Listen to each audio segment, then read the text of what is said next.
chances de ampliar o placar ainda no primeiro tempo. Nós voltamos no intervalo com algumas situações bem desenhadas, né, de ataque à última linha defensiva do Santos. Conseguimos fazer logo o segundo gol numa situação que foi bem treinada, já bem sendo treinada de algum tempo, que são esses movimentos de infiltração, com a saída do Mauro. E a partir daí, infelizmente, houve a expulsão, mas o que eu gostaria de ratificar é que a gente não tomou gol, né, como você bem afirmou, mas eu prefiro olhar pelo prisma de que a gente fez gol em todos os jogos, né? E se a gente continuar fazendo mais gols que estamos sofrendo, consequentemente a gente vai estar mais próximos da vitória. Equilíbrio, sim, é a palavra, é a busca, mas que a gente puder marcar em todos os jogos, a gente está mais próximo de manter a equipe aí num grau de competitividade e lutando sempre pelas primeiras colocações de qualquer competição. Thiago, boa noite. Aliás, boa tarde, né? Boa tarde, 1h46. É o costume. Um assunto que vai ser bastante comentado sobre a expulsão do Janderson, queria que você falasse sobre isso, por favor. Mas outra, a gente está te conhecendo um pouco mais de perto agora, e muita gente esperava que você fosse tirar alguns jogadores da partida contra a Ponte Preta. Você não tirou, foi com força máxima. E hoje contra o Santos a mesma coisa. Eu não gosto muito de falar se no futebol, mas se não fosse um clássico, se fosse um Água Santa, um Ituano, ou um outro time, você entraria com força máxima hoje do mesmo jeito? A maturidade de uma equipe, ela passa exatamente quando você consegue tratar qualquer adversário com a mesma importância. Do time menor, né, de menos expressão, de menos camisa, para o time com mais tradição, como foi o Santos hoje. Pode ter certeza que nós iríamos com a equipe que iniciou a partida. Porque o que eu levei em consideração para essa escalação foi o fato do que a gente conviveu até agora com os atletas em termos de recuperação de um jogo para o outro. Eu falei na última coletiva pós-Ponte Preta que nós iríamos avaliar, de acordo com o departamento médico, o departamento físico e com os próprios atletas, como estaria a recuperação deles. Conversei com alguns jogadores que a gente estava mais preocupados, todos assinalaram com sinal positivo que teriam condições de jogar, estariam recuperados para o jogo de hoje. Então não teria sentido por que eu mudar a equipe, né? Já que a gente está tentando implementar uma ideia de jogo, buscando, o entrosamento ideal, né? E a entrosamento você só ganha jogando, repetindo. Então a ideia é que a gente consiga efetivamente, sempre que os jogadores estiverem bem, em condições de recuperação, dar um padrão para a equipe que vem jogando mais. Thiago. Perdão. O Janderson, eu teria sido expulso igualzinho a ele, se estivesse no lugar dele, né? Porque, primeiro, o amarelo que ele tomou no lance do primeiro amarelo, que gerou também uma reclamação da minha parte, que eu fui advertido, não existe. Não existe. Foi uma falta de jogo, né? Mas é muito fácil você dar um cartão amarelo para um menino de 19 anos ali, né? Teve jogadores do Santos que fizeram faltas muito mais graves que não tomaram nem advertência. Então os árbitros que são mais experientes, como é o caso do Flávio, eles sabem lidar bem com quem eles dão cartão e para quem eles não dão cartão. Eles sabem para quem o fantasma aparece, né? E aí, naturalmente, eu não domino da regra como um todo. Mas, se eu não estou equivocado, existe uma indicação da FIFA que não é obrigatório você dar cartão, né, para o jogador quando comemora, como o Janderson comemorou. Se eu não estou equivocado, acho que foi até aplicado na última Copa do Mundo isso, né, de você poder se aproximar mais da torcida.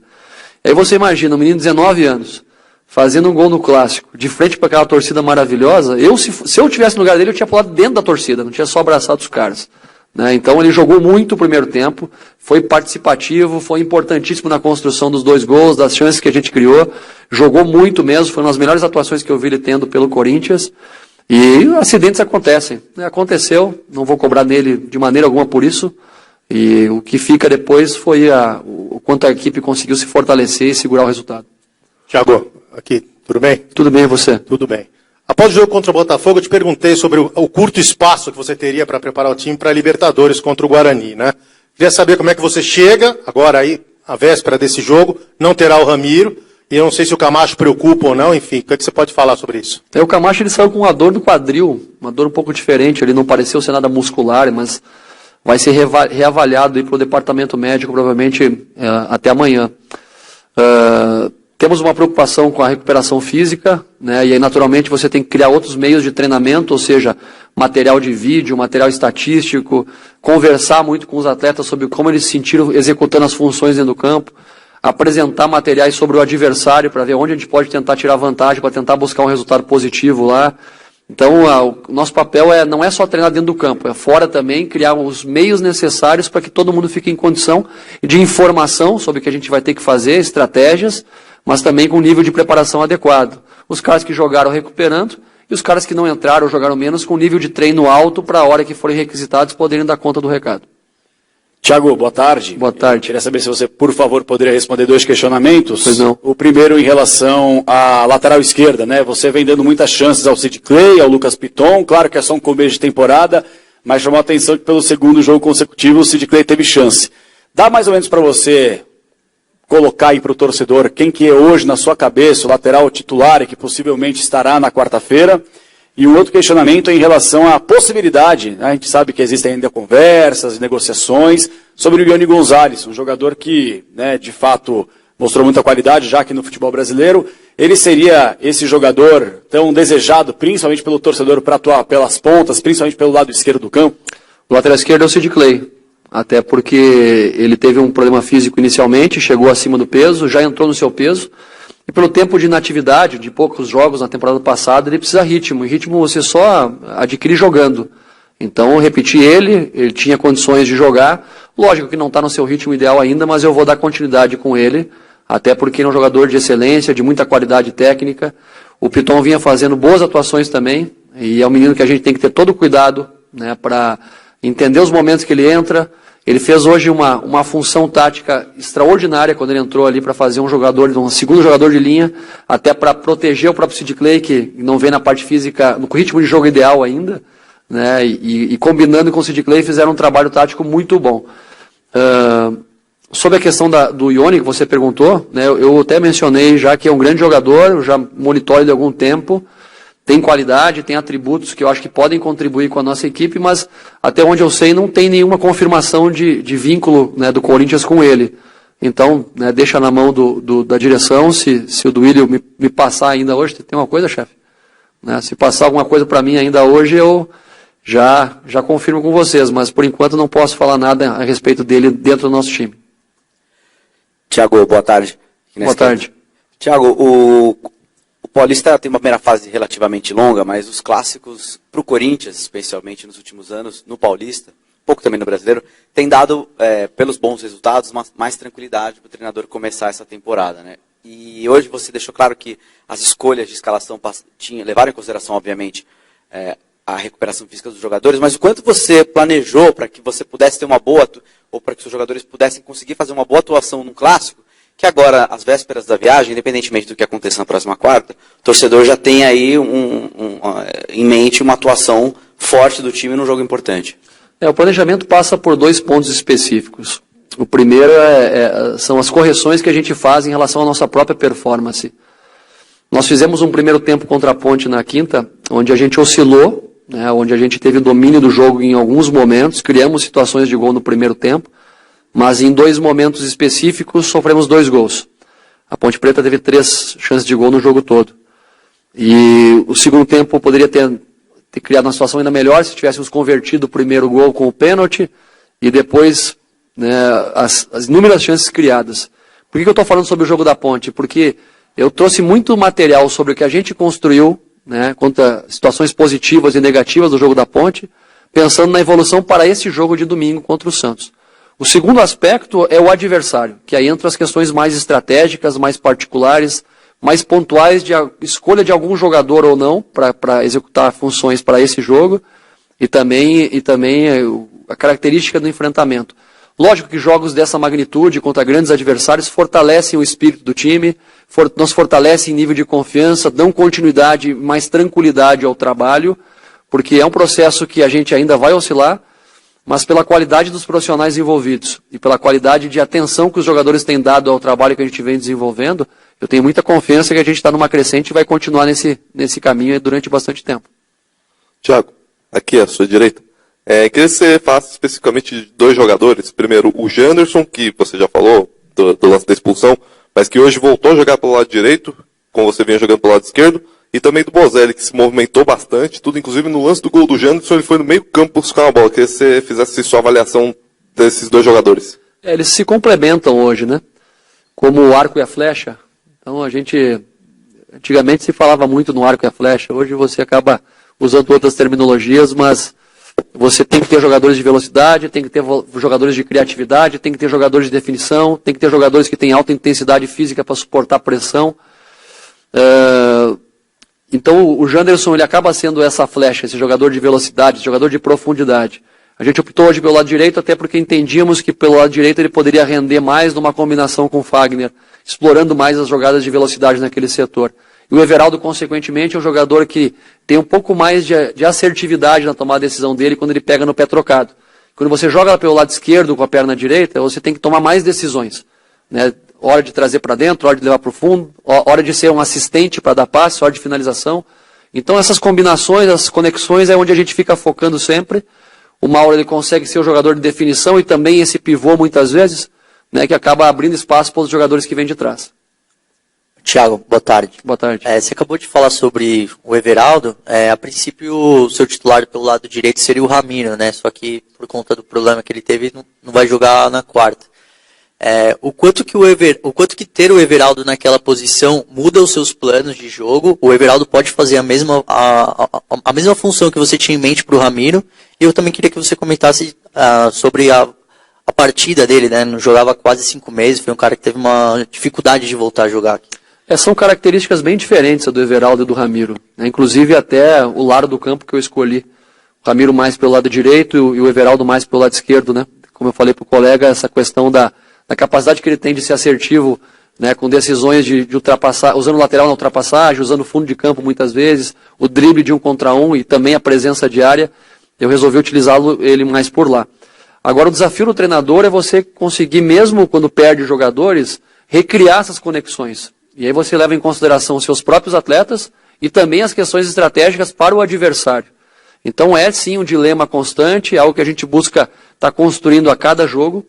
Lógico que quanto mais você joga, mais cria repertório, né? Porque por mais que tenha equipes que joguem diferentes, chega um momento da temporada que se parece, você já passou por momentos contra linhas de 3, linhas de 4, linhas de 5, times que jogam com bola mais longa, time que joga com um jogo mais de aproximação, e a equipe fica preparada para tudo que pode acontecer.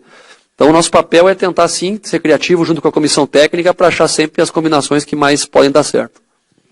Thiago, boa tarde. Boa tarde. Queria te fazer 2 perguntas. Pois não. Primeiro sobre o Cantígio, o que a gente vê nas redes sociais hoje especificamente, falando onde estava esse cara que eu não sabia que ele jogava tanta bola assim. Foi uma partidaça dele hoje num clássico. Queria que você falasse da importância dele no seu time, no seu esquema.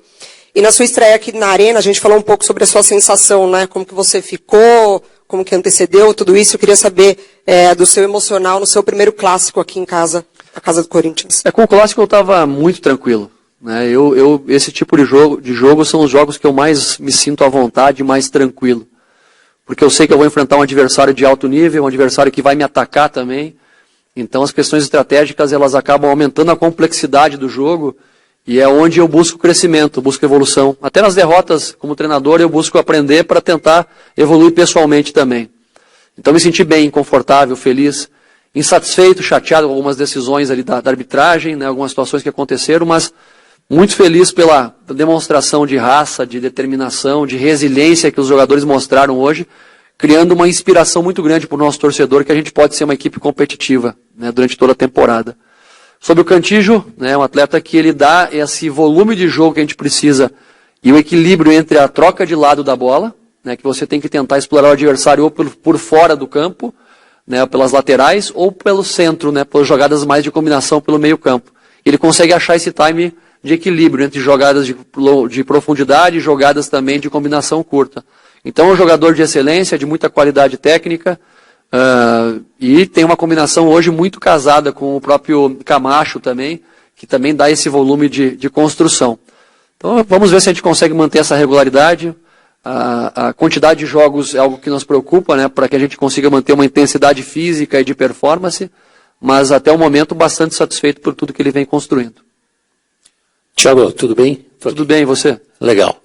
Para falar dessa sequência que o Corinthians vinha, é um começo de trabalho, você já falou da parte física, a recuperação para quarta-feira, mas a gente poderia estar aqui falando, olha, o Corinthians está emendando 3 jogos sem vitória, mesmo no começo de trabalho, antes de estrear na pré-Libertadores. A minha pergunta é psicologicamente, quanto sai fortalecido o time do Corinthians por esse resultado, por esse volume, para essa estreia na pré-Libertadores? Sai bastante fortalecido pelas circunstâncias do jogo, né? Primeiro, por você vencer um adversário de grande magnitude como é o Santos, né? Um grande clássico, um grande jogo, um grande time. Segundo, da maneira que foi, né? Você, com soberania, enquanto estavam 11 contra 11, conseguindo criar as melhores oportunidades, tendo volume de jogo, sobrando dentro do campo, e mesmo quando perdeu um jogador, conseguiu fechar bem os espaços defensivos, e jogando praticamente todo o segundo tempo com um jogador a menos, pouco sofreu em termos de chance de gol adversário. Então isso fortalece sim o nosso espírito, fortalece a equipe, dá confiança para o trabalho, e tudo depende do prisma da avaliação. Se nós não tivéssemos vencido hoje, teríamos que tirar lições do jogo, teríamos que avaliar o que acertamos, o que erramos, e entender que ainda é um processo inicial. Para a gente conseguir confirmar se essa equipe vai ser uma equipe competitiva durante toda a temporada, a gente precisa ter um número maior de jogos. Precisa ter 20, 30, 40 jogos. Aí vocês vão pensar, pô, mas ele está doido falando um negócio desse tantos jogos, não existe no futebol brasileiro. Mas é a maneira que você consolida uma ideia. Senão você fica sempre suscetível às instabilidades do resultado. E eu, como treinador, penso que a gente tem que focar primeiro na performance e depois no resultado final. Boa tarde, Thiago, tudo bem? Boa tarde, tudo bem. Me chamou a atenção, você falou muito em conexões. Claro que o trabalho está no começo ainda. Eu queria saber se nessa semana decisiva, que tem o confronto da Libertadores, o time está no estágio que você queria? Não, está distante ainda. A equipe está evoluindo. O estágio que eu desejo é quando o atleta ou os atletas conseguem executar as suas funções, as suas organizações, tanto defensivas como ofensivas, sem ter que pensar para executar. Tem que ser algo natural, interpretativo de maneira natural. É como dirigir. Você não pensa quando vai fazer a troca de mudança, né? Nem quando vai pisar o freio, quando vai pisar a embreagem. A equipe é a mesma coisa. Você tem que deixar algo natural acontecendo, né? Enquanto você está pensando para executar, é porque você ainda não automatizou. Então vai levar um certo tempo para que isso aconteça, né? E essas conexões elas têm que se estabelecer através da repetição de jogos. Então só o tempo que vai nos consolidar como um time. Obrigado, gente. Um bom domingo a todos.